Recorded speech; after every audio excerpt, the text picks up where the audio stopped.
guys, I am officially back to give you an update on what it was like in my regional to mainline training. I have officially graduated my mainline training after 7 long weeks of training, aka boot camp. I was successful and I owe it all to my God because I couldn't have did it without him. Like seriously, it's a pretty rigorous program, and I just am so thankful and grateful that I am here today with my wings. And I know many of you have watched the graduation online already, and I do want to apologize that I wasn't able to give videos after week 3 up until graduation, but I did reach a point in the program where I wanted to stay focused on actually graduating, because I wouldn't be able to make this video if I didn't. Where I needed to focus, and vlogging just wasn't the top priority at that time. But now that I'm out of training, I have a lot more time on my hands, so I can officially get back to vlogging. And like I said, once I got to my domicile in Guam, I would get back to recording so I could show you guys what it's like on this side of the world. I've seen all the comments and the congratulations, and I'm waiting on you, and where's the videos? Well, it's finally here, so stay tuned so I can give you an update on what actually happened during training and the now. So I just want to say thank you all for supporting my channel, and stay tuned for this update.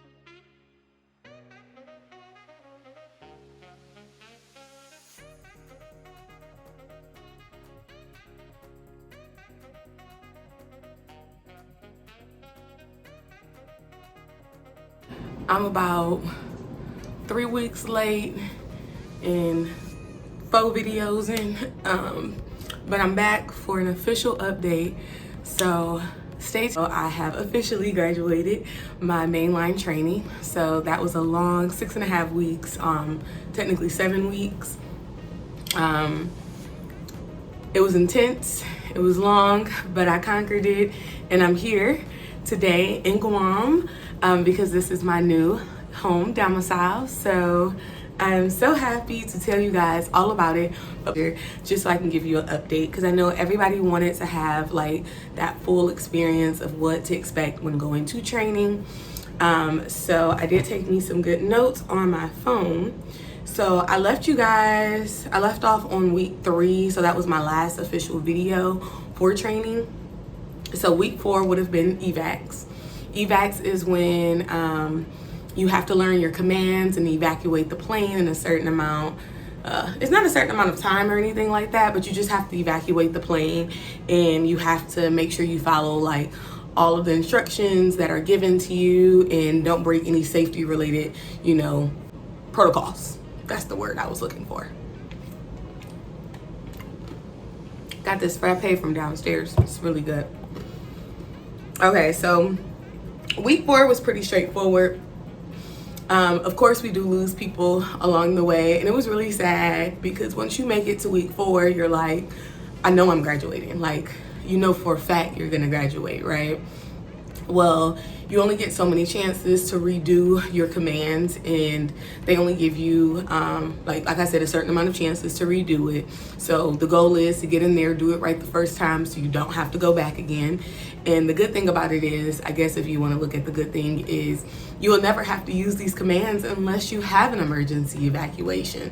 So I pray to my God that I never have to use these commands, but it is nice to know and be prepared for if that ever actually happens, because baby, when I say my commands, you gonna hear me from a mile away, okay? You gonna hear me. Then we had week 5. Week 5 was aircraft week. So every day for an entire week, we learned a whole new aircraft. And in the morning, you had to learn about it, and then in the afternoon, you had to test on it. So that was pretty intense as well, because you were like, okay, what's most important, like, you know, process of elimination, like what do I really have to like retain from this lesson. And then every day we had a different teacher, like an instructor in the classroom, so it was like different teaching skills applied at that point. And then not only did you have like an actual written test, you had an actual door drill. Guys, is keep your eye on the prize. And one of my teachers, and it stuck with me, all the things that was told to us, it was this really important thing, is your why. Like, why are you here? And in week 5, you're gonna have to remind yourself why you wanted to be a flight attendant, because you do get a little discouraged, because unfortunately it happens. We can't stop it. Not everybody makes it through to the next round, for whatever reason it may be. I was blessed enough to make it through. So just keep going, y'all. Know why you there, and stay prayed up. Pray to whoever you need to pray to. Talk to whoever you need to talk to for that motivation, because at that point you're going to need it. Because making it to week 5, you don't want to go home. Like, I don't want to go home in week 2, let alone week 5. I didn't spend 5 weeks of my life here busting my apple. I want to make it through. But literally every day it was a different aircraft, and you had to pass your tests, and you had to do your commands all over again. So it's like they combined week 4 and week 5 together, along with new material. So it was pretty like, whoa, let me wrap my mind around this. Can I breathe? No, you can't breathe. And so that's why I kept laughing when I don't know if I mentioned it before. But this isn't a training. It was a boot camp. It was like a real intense boot camp. It felt like I was in the military. The only difference is I didn't have to work out every day, even though I did. Shout out to my classmates, Miranda and Alana, for giving me something to do when I wasn't vlogging. It was pretty intense. Like, that's all I can say, is that it's a very rigorous program. So you just have to stay focused and organized, and really try and have active listening skills. Because if not, if you get distracted easily, if you're not focused, if you're not organized, and then honestly, like, staying in your room and not actually having a real study group, not a talking group, a real study group, that can like not benefit you as well. So that was pretty much aircraft week. Week 6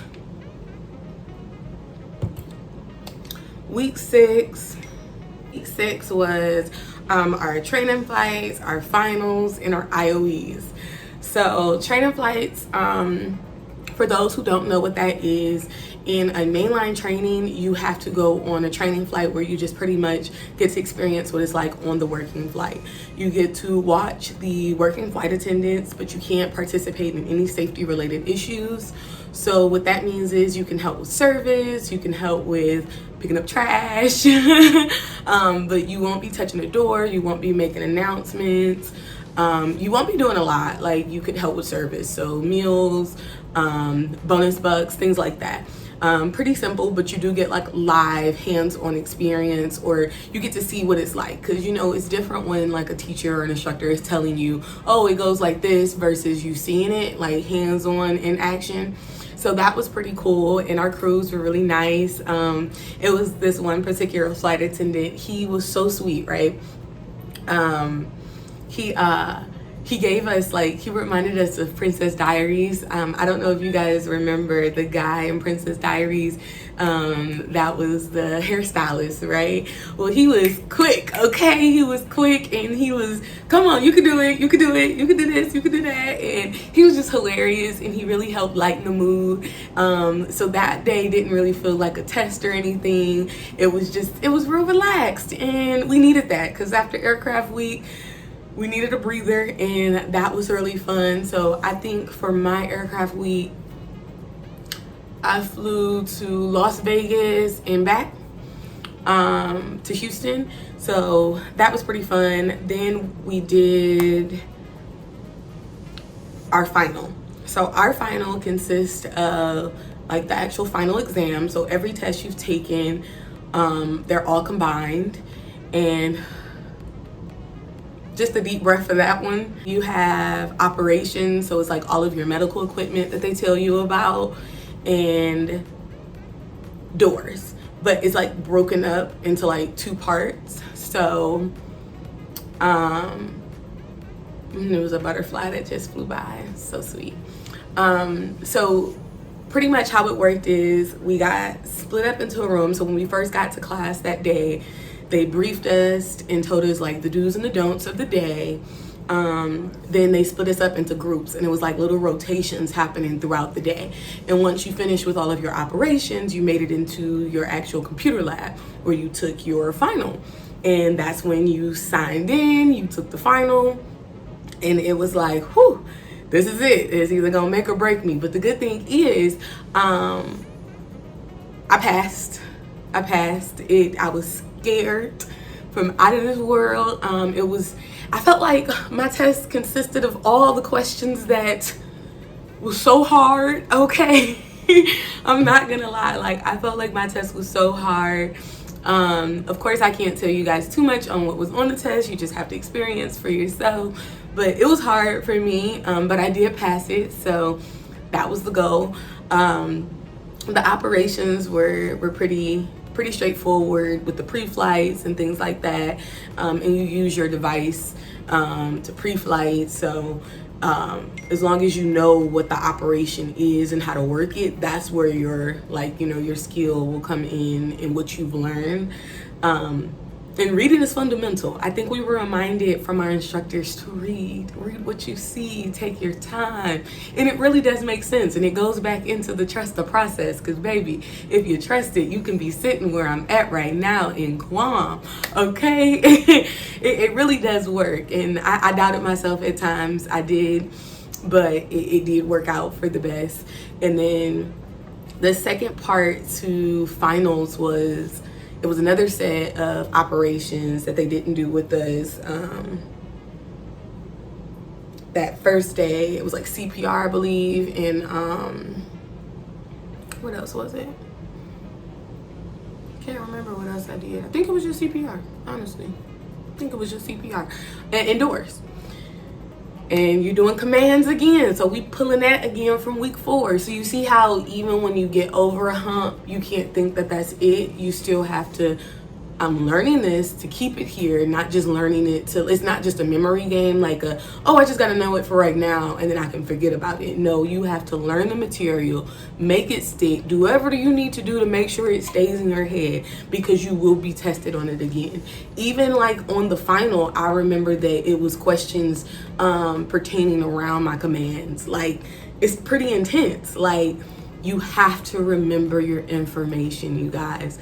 When the teachers or the instructors go over we didn't have a study guide for the final, but all of the packets and the study guides that you had before, take notes. It really does help. They always told us that they wanted us to succeed, and it does look bad on them if we don't succeed, and not just because it looked bad on them, but because they invested their time with us. Like, we had our teachers sobbing, okay, because they're gonna remember class 2239. Like, we really was the best, okay?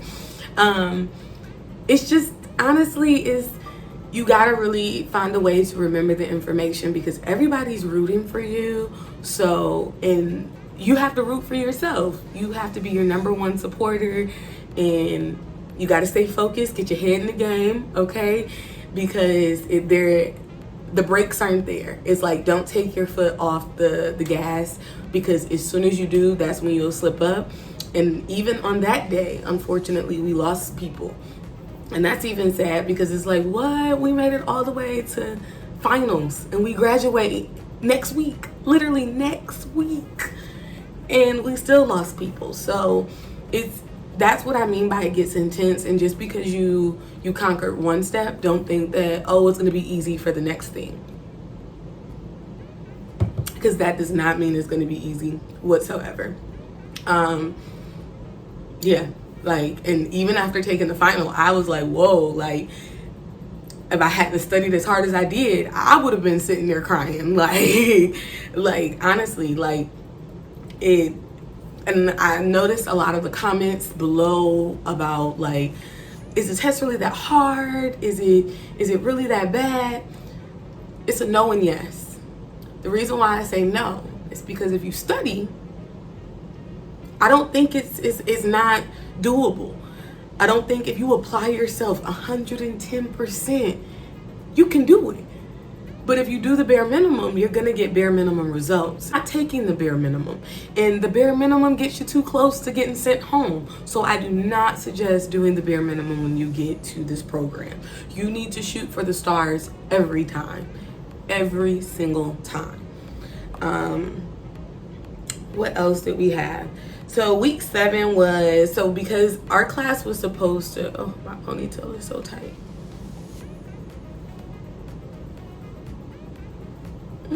These braids are so tight still, you guys.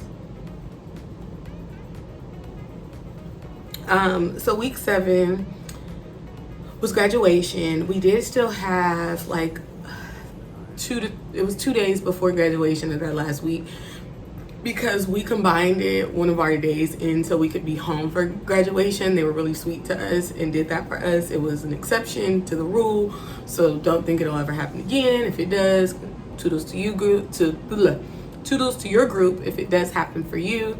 But everybody was in cahoots with making sure we got home for Thanksgiving to spend with our families. So I thought that was a really sweet thing that they offered our class.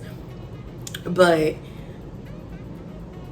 after we passed final, there was nothing else that you could possibly fail. I mean, don't get me wrong, you could still like not have your required duty items, but who would do that now? Like, you better come to this class with everything you need every day, and like I said, not take your foot off the gas. But now, as you see, I'm currently in Guam. Per the other videos I have been showing, and I'll drop some more clips in the video, I have officially made it to Guam. I graduated, class 2239. I just want to say thank you to all of the support that I have been receiving on my channel about this vlog, and it has been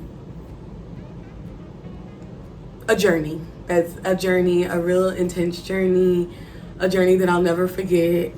This is my forever job. I don't plan on leaving here ever. I have bust my apple to be here, and I plan on staying here for the years to come. And this is your sign. If you want to be a flight attendant, you should definitely do it.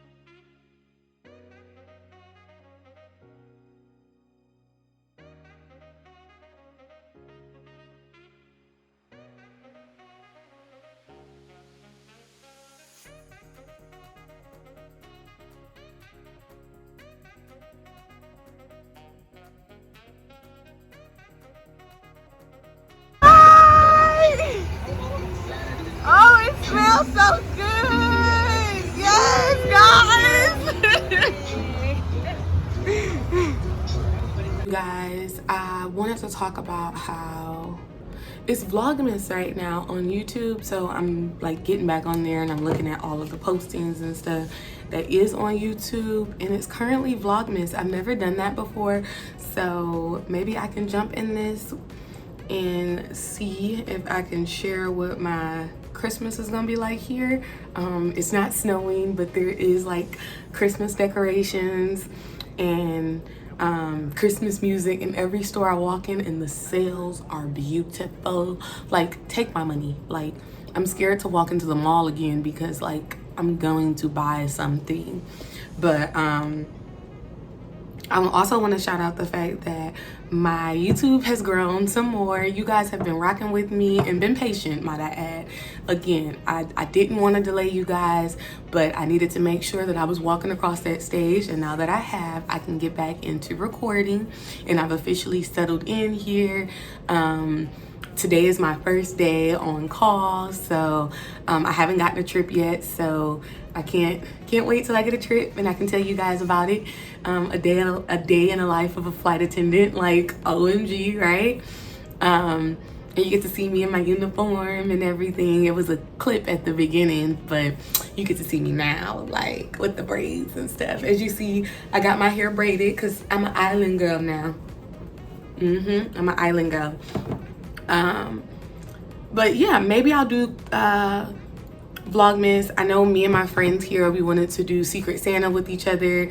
I'm gonna see how that works. I'm gonna get this uploaded so you guys can see what it was like for my transition, and then we can go from there. But I just want to say thank you all for watching and supporting my channel. More videos to come, and I'm in Guam. I actually made it. So thank you all, and don't forget to like, comment, and subscribe, and share this video.